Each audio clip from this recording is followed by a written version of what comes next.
que a tua fé. Não deixa que o desespero, que o pânico, eles ofusquem a tua visão espiritual e a tua audição espiritual. As pessoas têm dito que o vírus que assola a humanidade tem como efeito, e é verdade, que ele afeta o paladar, que ele afeta o olfato. Você não sente sabor, você não sente cheiro, mas deixa eu lhe dizer, não deixa que esse mal afete também a tua audição e a tua visão espiritual. Ouça o que Deus quer falar com você. Ouça o que Deus está bradando ao teu respeito. E não deixe de perceber que Deus está contigo. Pastor, por que é que eles não conseguiram perceber que era Jesus?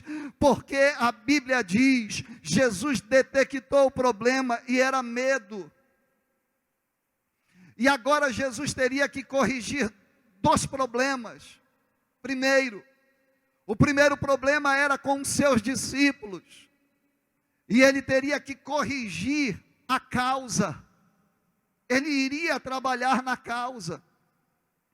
E ele precisava, porque os discípulos precisavam ser curados.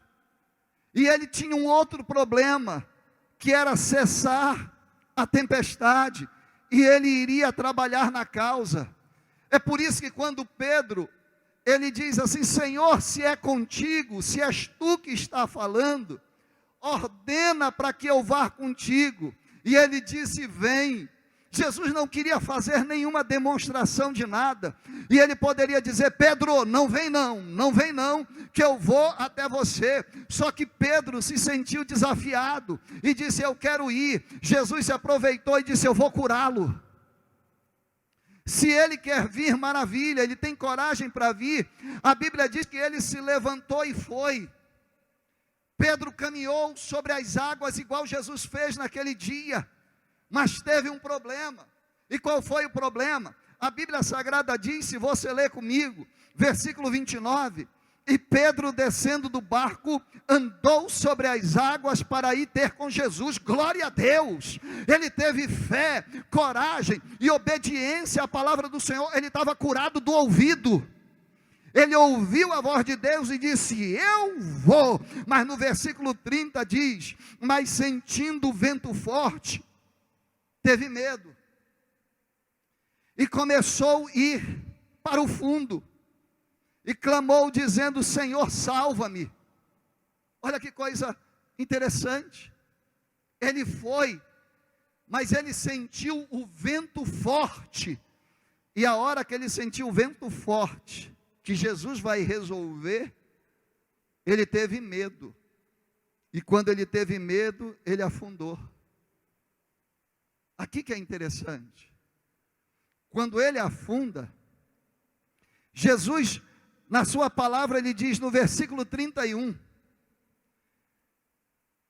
e logo Jesus, estendendo a mão, segurou e disse-lhe, homem de pequena fé, por que estás duvidando?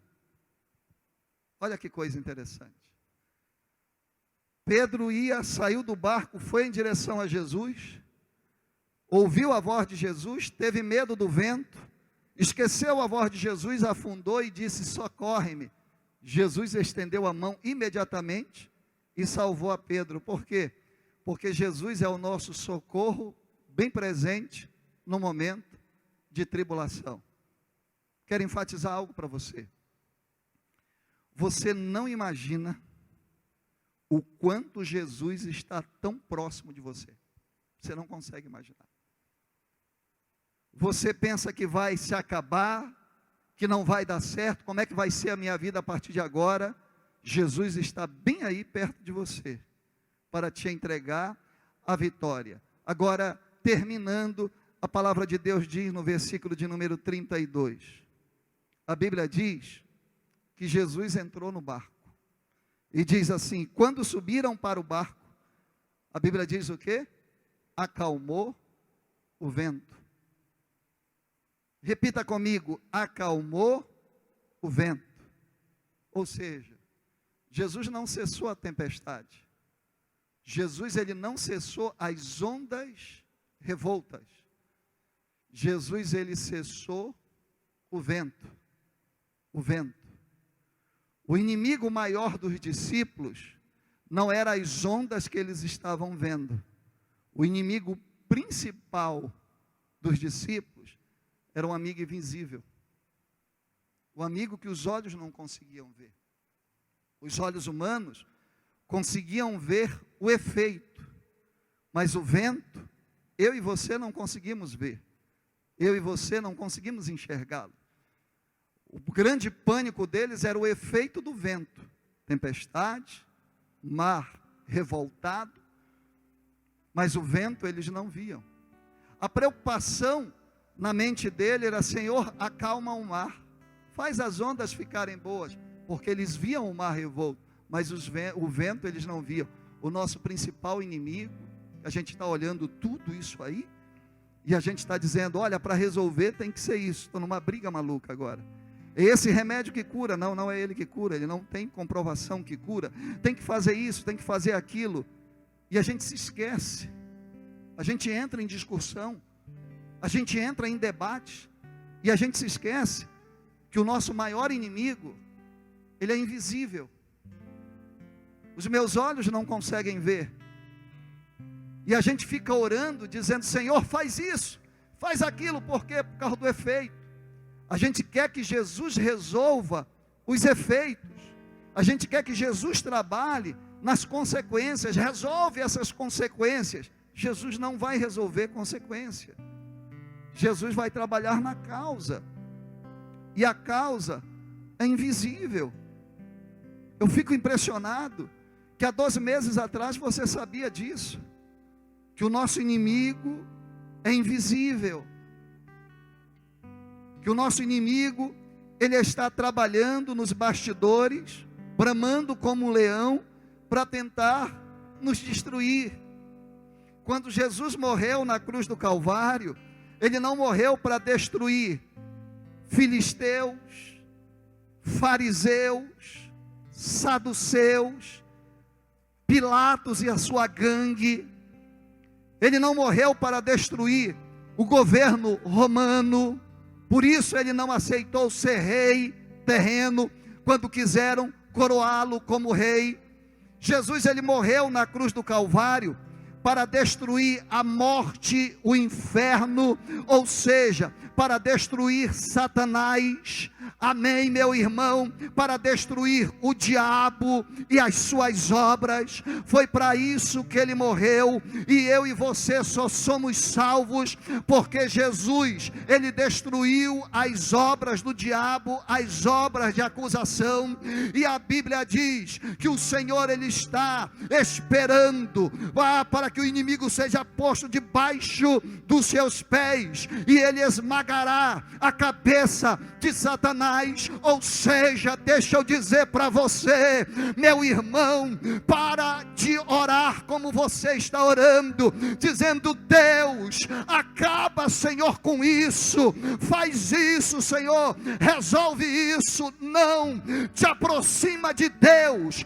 aproveita para te aproximar dele, porque ele está trabalhando no invisível. Ei, deixa eu lhe dizer, não tem governo corrupto que vá enganar a Deus. Se o diabo estiver trabalhando por trás de tudo isso, Deus já decretou a vitória. Sabe por quê? Porque ele já venceu.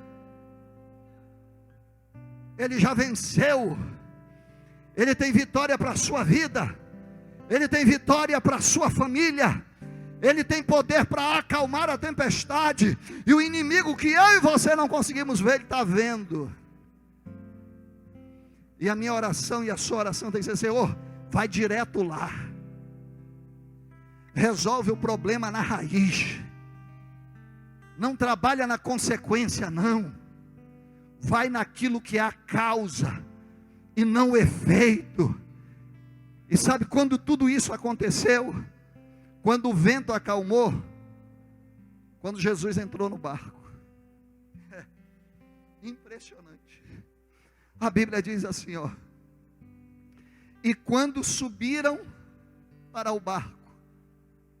Quem subiu para o barco? Pedro, que estava afundando. E quem foi o outro que subiu para o barco com Pedro?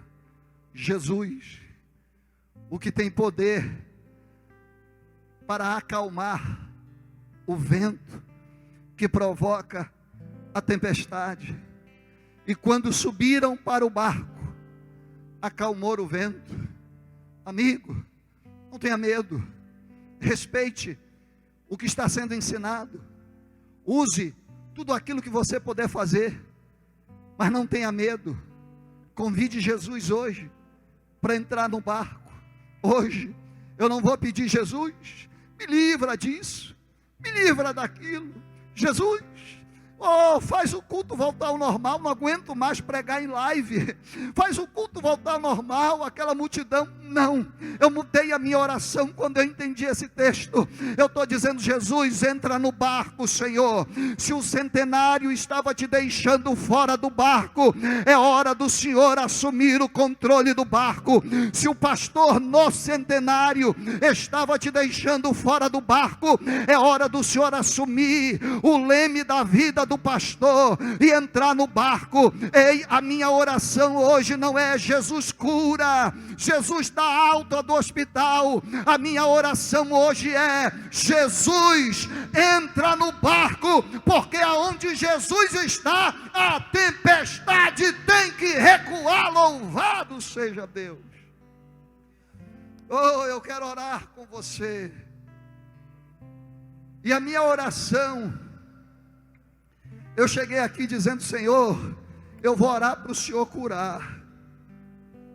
Eu vou orar para o Senhor tratar do coração dessa viúva, dessa mãe, desse filho. Eu vou orar, Senhor, para que o Senhor acabe com tudo isso que nós estamos vivendo e nos dê a vitória. Mas Jesus tocou profundamente no meu coração. E Ele fala no meu coração dizendo: eu sou maior do que tudo isso. Não adianta eu acabar com tudo isso agora e você continuar navegando no barco da vida sozinho. Jesus está esperando o teu convite. Convida Ele para entrar no barco da tua família. Convida Ele para entrar no barco da tua vida. Porque quando Ele entrar, o vento vai acalmar. O inimigo invisível, ele vai respeitar a presença de Jesus. E ele vai bater em retirada. Santo Deus. Oh Senhor, a nossa oração nessa noite não é outra a não ser: entra no barco da nossa vida, Senhor. Assume o controle total do casamento, da criação dos filhos, da nossa vida, dos nossos negócios. Senhor, não nos deixa perecermos e nem desistirmos da nossa vida, ministério, da nossa alegria, dos nossos sonhos. Em meio a essa tempestade, Senhor, Pai, nós não queremos ser como os discípulos do versículo 33, que diz que quando o Senhor, quando tudo parou, quando a tempestade parou, eles te adoraram e disseram: verdadeiramente esse é o Filho de Deus. Ó Deus, nós não queremos ser crentes egoístas, para te adorarmos somente quando a tempestade passar. Não, meu Senhor, nós queremos a tua presença no meio das tempestades da vida, Senhor, no meio das lutas que nós estamos enfrentando, no meio das dúvidas que nós temos. Nós não podemos deixar com que a verdade seja ofuscada. Tu estás no controle de todas as coisas, Pai, e nós não queremos deixar a tempestade passar para te adorar. Nós queremos te adorar no meio da tempestade, meu Deus, porque tu és maior que a tempestade, tu és maior que a morte, tu és maior que o desespero, tu és maior do que as desilusões, tu és maior do que o espírito de corrupção que assola a nossa nação. Uramandorabacalamandarai, meu Deus, assume o controle de tudo isso. Toma, meu Deus, nossas vidas em tuas mãos. Toma, Senhor, nossa casa, nossa família em tuas mãos. Toma o centenário centro de convenções em tuas mãos. Toma a Assembleia de Deus em tuas mãos. Toma a nação brasileira em tuas mãos. Tu és o nosso comandante, Senhor. Tu és o nosso almirante, ó Deus. Assume o controle da embarcação e nos leva até do outro lado. Porque quando o Senhor nos ordenou, o Senhor nos ordenou para chegarmos do outro lado. A tempestade, Senhor, nos abalou, mas ela não nos matou, não nos anulou. E por isso, nós queremos chegar do outro lado, mas não queremos chegar sozinhos. Queremos que o Senhor entre no barco da nossa vida, para chegarmos juntos do outro lado, glorificando e exaltando o teu nome, em nome de Jesus Cristo. Amém e amém. Glórias a Deus. Deus é maior do que tudo isso e Ele te ama. A palavra de Deus diz que nenhuma das suas palavras voltarão vazias antes de cumprir aquilo que é o desejo do Senhor.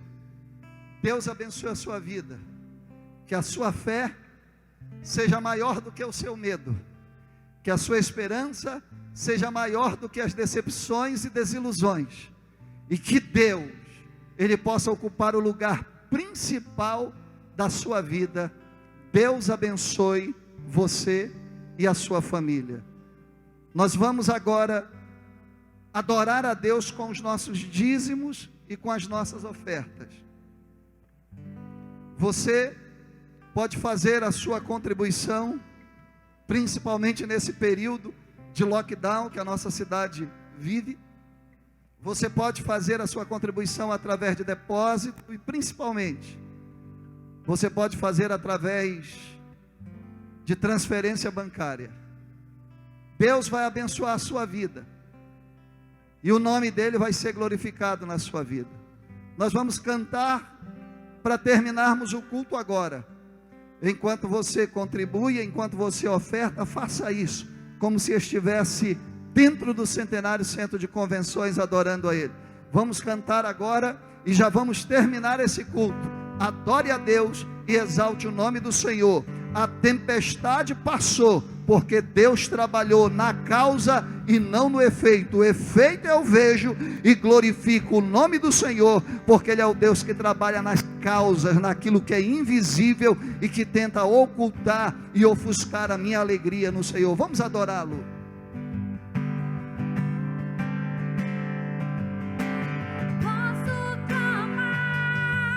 Eu acredito que eu não vou naufragar.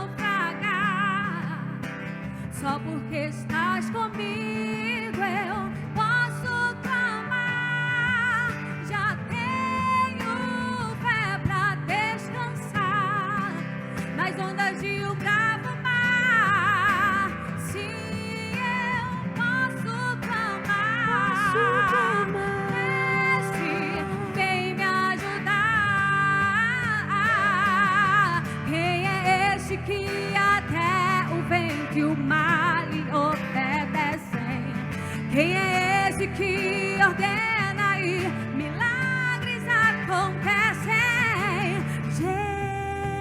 Jesus, esse nome toda língua confessará. Jesus, céus e terras se prostram para te adorar. Jesus, Aleluia. o presente que Deus enviou para nós. Jesus,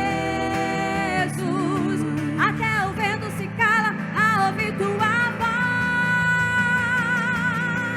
Posso clamar, eu acredito que eu não vou naufragar.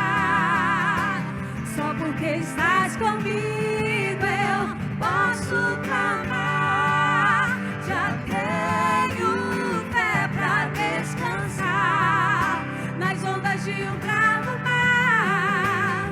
Se eu posso Aleluia. clamar, Oh Deus, vem me ajudar. que maravilha nós podermos ter essa certeza que cantamos agora. Que nós podemos clamar e termos o teu socorro bem presente no momento da angústia. O verso 34 diz assim: e tendo passado para outra banda, chegaram lá do outro lado. Ei, meu amigo e minha amiga, meu irmão e minha irmã, nós vamos passar por essa e vamos chegar do outro lado, porque Deus está conosco, em nome de Jesus. Obrigado, Senhor, pelo culto dessa noite. Obrigado pela tua bondade, pelo teu amor. Nós sabemos que só estamos vivos porque o Senhor dirige a nossa vida, o Senhor nos guarda, nos protege e nos entrega a vitória, mesmo sem merecermos. Muito obrigado, Senhor. Muito obrigado pela tua igreja, por nossas famílias, por nossas vidas, e que o amor de Deus, nosso Pai, a graça do nosso Senhor e Salvador Jesus Cristo, a comunhão e a consolação do Espírito do Senhor, seja sobre a sua vida, meu irmão, sobre a sua vida, minha irmã, sobre a vida de toda a sua família. Lembrem-se, Deus é maior do que tudo isso que você está enfrentando, e sobre a igreja do Senhor espalhado por toda a terra, de norte a sul, de leste a oeste. A manifestação da glória de Deus está acontecendo nesse exato momento. Os que creem comigo, digam bem forte: amém! E a vitória é nossa, pelo sangue de Jesus. A vitória é da minha família, pelo sangue de Jesus. Deus te abençoe. Deus abençoe. Uma semana abençoada, de cura, de maravilhas, de coisas tremendas, porque Deus já fez cessar o vento contrário e já nos entregou a sua vitória. Até quarta-feira, 7:30 da noite, no nosso culto abençoado, na nossa live. Deus te abençoe, em nome de Jesus.